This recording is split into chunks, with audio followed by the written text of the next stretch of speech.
नमस्कार, स्वागत करता हूं मैं आपका YouTube चैनल के इस प्लेटफॉर्म पे टारगेट एकेडमी में। आज की क्लास में हम डिस्कस करने वाले हैं कि वाक्य वाक्य क्या होते हैं, उनके कितने खंड होते हैं और उनके कितने प्रकार से हम उनको विभाजित करते हैं। तो देखिए, वाक्य एक शब्द समूह होता है, ठीक है। वाक्य किससे बनता है? शब्दों के समूह से। और शब्दों का समूह जब सार्थक होता है तभी वो वाक्य कहलाता है, यानी कि उसमें पूर्ण भाव, उसमें एक भाव प्रकट होना चाहिए। यानी कि एक विचार को पूर्णतः प्रकट करने के लिए क्या होता है, शब्दों के समूह को क्या कहते हैं? वाक्य कहते हैं। अब देखिए, वाक्य के ना दो खंड होते हैं। देखिए, एग्जाम में क्वेश्चन में आया था कि वाक्य के कितने खंड होते हैं। तो वाक्य के दो खंड होते हैं, एक उद्देश्य होता है, दूसरा विधेयक। यानी कि जिसके बारे में कहा जा रहा है, वाक्य में जिस पर्टिकुलर चीज के बारे में कहा जाता है, यानी कर्ता के बारे में जो चीज कही जा रही है, या कर्ता के जो कर्ता होता है वो क्या होता है? उद्देश्य। ठीक है, सिंपल सा समझिए, जो कर्ता होता है वो क्या होता है? उद्देश्य। और कर्ता के बारे में जो बात कही जाती है वो क्या होता है? विधेयक। कर्ता के बारे में जो भी बात कही जाती है,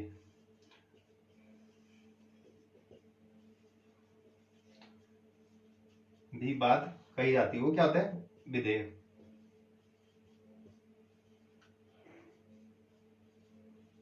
ठीक है, कर्ता के बारे में जो भी बात कही जाती है वो क्या होता है? विधेयक। जैसे इस सेंटेंस में देख लेते हैं, राम खेलने जा रहा है। ठीक है, ये एक पूरा सेंटेंस है। अर्थ भी स्पष्ट हो रहा है और भाव भी स्पष्ट हो रहा है कि राम क्या कर रहा है? खेलने जा रहा है। तो जो करता है वो कौन है? वो राम है। ठीक है, तो कर्ता क्या, उद्देश्य क्या हो गया यहाँ पर? राम।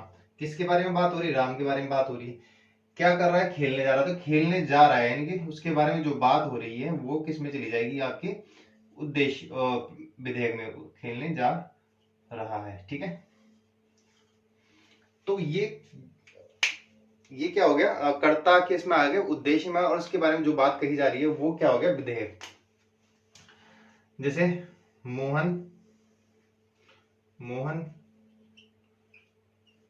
ने पानी पिलाया। ठीक है, अब इसमें समझ ही गए होंगे तुम। मोहन क्या हो गया? उद्देश्य। अपने पानी पिलाया क्या हो गया? आपका विधेयक। तो ठीक है, इस तरीके से क्या होता है, वाक्य के दो खंड होते हैं। अब पढ़ते हैं कि वाक्य के प्रकार। वाक्य के प्रकार, बेसिकली हम वाक्य को दो प्रकार से बांटते हैं। पहला होता है आपका रचना के आधार पर, दूसरा अर्थ के आधार पर। देखिए, जो रचना के आधार पर होता है वो अभी हाल ही के क्वेश्चन पेपर में पूछा गया था सचिवालय में, कि रचना के आधार पर वाक्य कितने प्रकार का होता है। तो जो रचना के आधार पर वाक्य होता है वो तीन प्रकार का होता है, और जो अर्थ के आधार पर जो वाक्य होता है वो कम से कम 8 प्रकार का होता है। ठीक है, तो देखिए, पहला देख लेते हैं रचना के आधार पर वाक्य के प्रकार।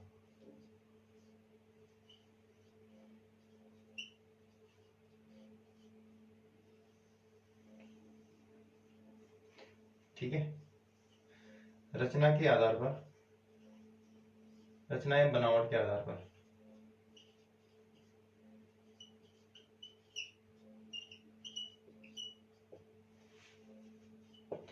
ठीक है, दूसरा हो गया आपके अर्थ के आधार पर।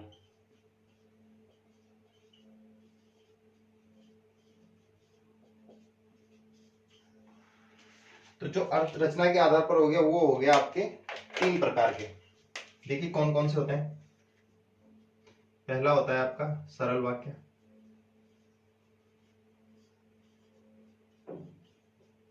दूसरा होता है आपका मिश्र वाक्य।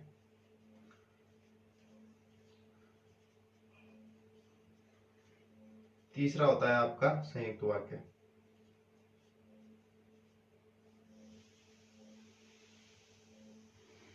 अर्थ के आधार पर देखिए, साधारण वाक्य,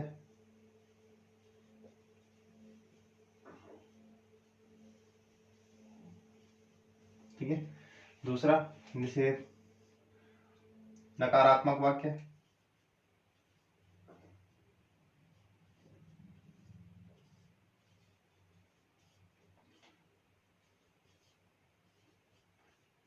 प्रश्नवाचक वाक्य।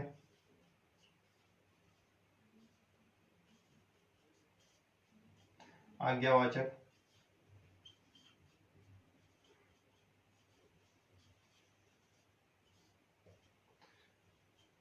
संकेतवाचक।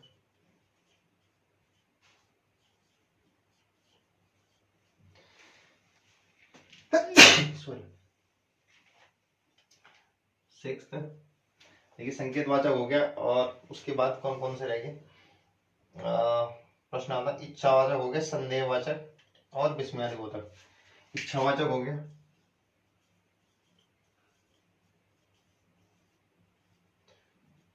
संदेहवाचक, जिस वाक्य में संदेह हो, संदेहवाचक, ठीक है। इसके बाद एक लास्ट रह गया आपका विस्मयादिबोधक,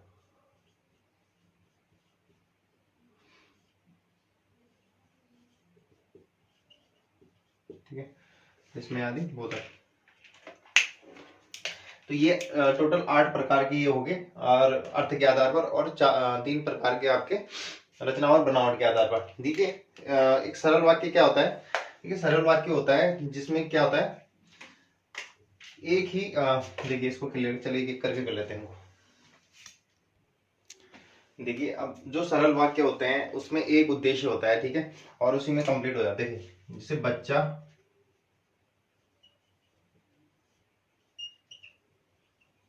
दूध पीता है, साधारण वाक्य, मतलब एक ही वाक्य में पूरा भाव स्पष्ट हो जाता है, और उसमें एक ही उद्देश्य होता है, ठीक है। जैसे इसमें उद्देश्य क्या है? बच्चा, ठीक है, तो उसका भाव स्पष्ट हो रहा है, वो क्या कर रहा है? दूध पी रहा है, वो एक ही वाक्य में खत्म हो रहा है, ठीक है। जैसे राम जा रहा है, ये सब क्या है? सिंपल वाक्य, यानी कि साधारण। मैं खा रहा हूं, तुम जा रहे हो, कोई आ रहा है, ठीक है, ये क्या हो गया? सरल वाक्य। अब बात करते हैं मिश्र वाक्य। देखिए मिश्र वाक्य जो होता है ना, एक तो इसमें साधारण वाक्य होता है, और उस साधारण वाक्य पर डिपेंड कोई दूसरा उपवाक्य होता है, ठीक है। जैसे जैसे मेहनत करोगे, मैं जो मेहनत करता है, ठीक है, जैसे एक वाक्य हो गया एग्जाम्पल के साथ, ठीक है, जो मेहनत करता है,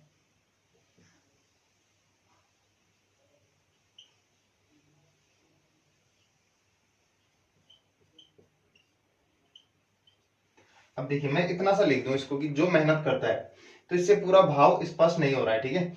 इसके लिए क्या करना पड़ेगा कि मेहनत करने से क्या होता है, यानी कि जो मेहनत करता है वही सफल होता है। अब इसमें पूरा वाक्य बनाने के लिए क्या करना पड़ेगा? वही सफल होता है,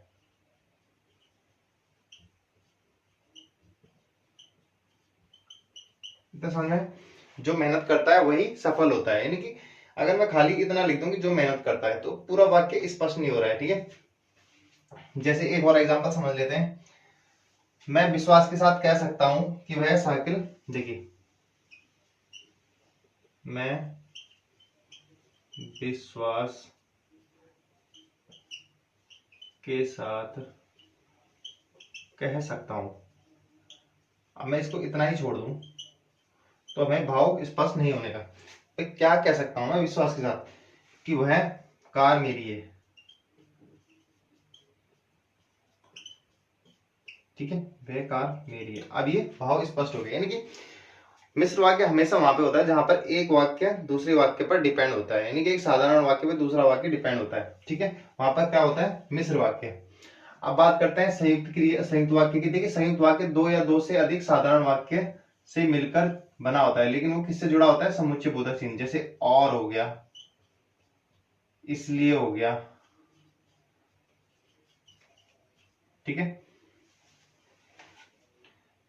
राम जाता है, जैसे एग्जांपल देख लेते हैं, और मोहन आता है,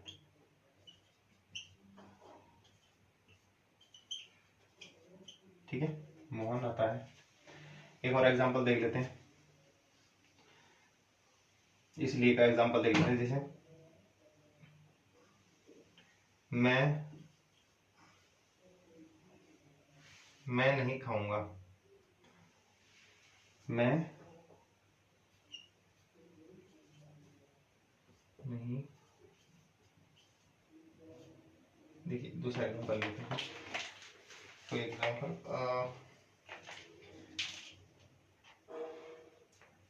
जैसे हवा ठंडी चल रही थी, इसलिए, जैसे हवा ठंडी चल रही थी इसलिए मैं नहीं गया, इसलिए मैं नहीं गया, ठीक है, इसलिए मैं नहीं गया, ठीक है।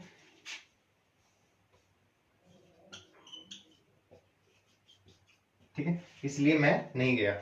तो यहाँ पर क्या हो रहा है, जो दो साधारण वाक्य हैं वो एक दूसरे से किससे जुड़े हैं, समुच्चय बोधक चिन्ह से। तो जहां पर दो साधारण वाक्य, एक या दो से अधिक साधारण वाक्य जुड़कर बनाते हैं क्या, संयुक्त वाक्य। आप देख लेते हैं जो बाकी के जो दूसरा भेद है अर्थ के आधार पर, वो देख लेते हैं। देखिए, अर्थ के आधार पर 8 प्रकार के वाक्य होते हैं, मैंने अभी बताया था, जिसमें कि सबसे पहला होता है साधारण वाक्य, ठीक है। देखिए, पहले देख लेते हैं साधारण वाक्य।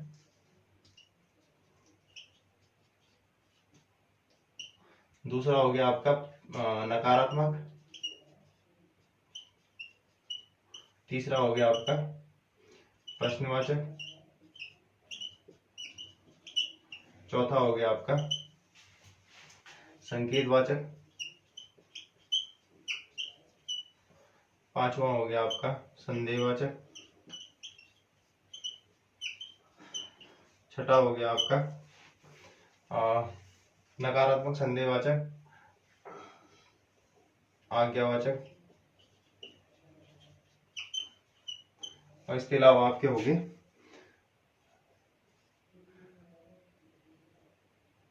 संदेहवाचक हो गया, संकेतवाचक, आज्ञावाचक, प्रश्नवाचक, विस्मयादिबोधक, और कौन सा रहेगा, इसमें रहेगा इच्छावाचक और विस्मयादिबोधक।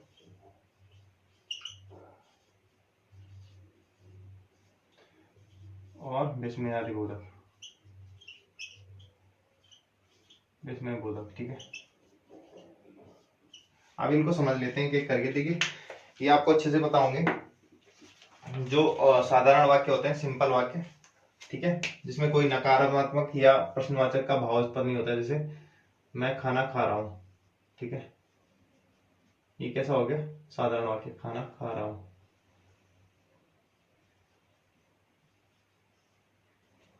ठीक है। नकारात्मक, मैं नहीं जा रहा हूं,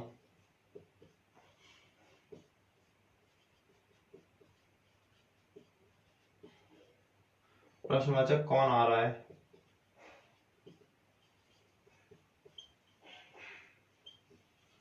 ठीक है। संकेतवाचक, जैसे संकेतवाचक कोई एग्जाम्पल,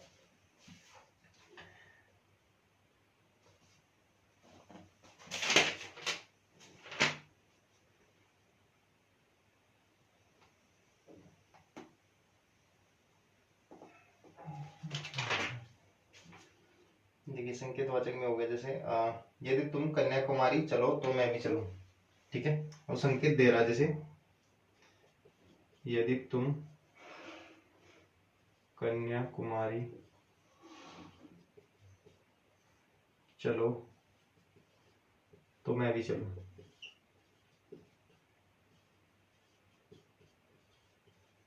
ठीक है।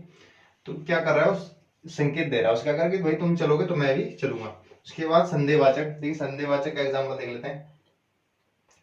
संदेहवाचक का एग्जांपल हो गया आपका, जैसे श्रुति मुझे भूल चुकी होगी, श्रुति मुझे भूल चुकी होगी,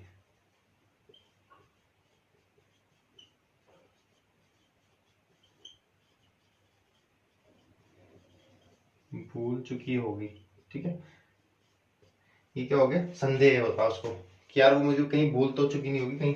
फिर आज्ञावाचक, तुम्हें इसे करना होगा, तुम्हें इसे करना होगा,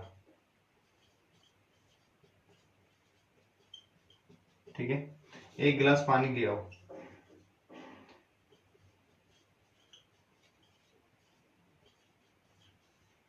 पानी लेकर आना, ठीक है। इस तरीके से क्या होता है, ये आज्ञावाचक। उसके बाद इच्छा, मैं केदारनाथ जाना चाहता हूं,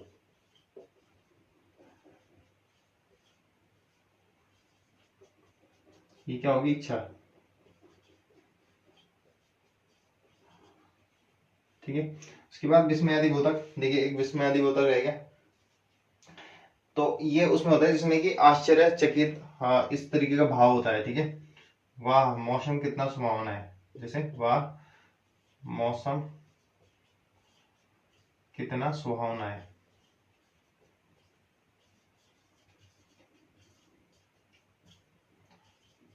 ठीक है, इस तरीके से क्या होता है, हमारे वाक्य के भेद होते हैं। ठीक है, अब बाकी हम एमसीक्यू के माध्यम से जो वाक्य में अशुद्धियां होती हैं उनको कर लेंगे क्लियर।